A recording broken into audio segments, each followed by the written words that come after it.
vendez beaucoup de la viande de kebab comme ça? Bah oui, c'est notre spécialité aussi, quoi, hein. On vend ça, ça fait depuis 22 ans qu'on est là. Une spécialité au cœur d'un débat européen très vif. Car ces préparations à base de viande contiennent la plupart du temps des additifs phosphatés.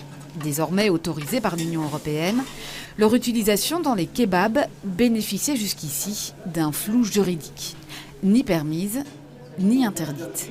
Je ne suis pas au courant qu'il y a du phosphate dedans. Le phosphate, ce sont ces cristaux de sel utilisés comme conservateurs pour homogénéiser la viande, faciliter la cuisson, mais aussi capter l'eau.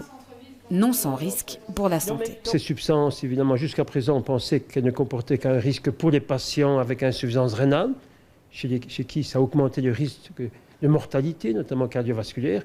Maintenant, des travaux récents suggèrent qu'il pourrait y avoir un risque aussi pour la population générale, notamment parce que notre consommation en 30 ans a pratiquement doublé. C'est que ces additifs interviennent en fait déjà dans nombre de produits alimentaires comme certains jambons, fromages ou sodas, mais leur usage est réglementé.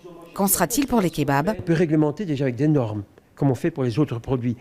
Mais dans un second temps, il faudrait, à mon avis, réfléchir à toutes ces utilisations. Certaines ne sont pas nécessaires. Il y a 20 ans, on n'utilisait pas autant de phosphate dans les aliments. Donc on peut certainement bannir le phosphate de certaines utilisations et revoir certains procédés. Et c'est au nom du principe de précaution que 373 députés européens se sont opposés à la proposition de la Commission européenne autorisant l'utilisation de ces additifs dans les kebabs, insuffisamment pour empêcher le texte de passer.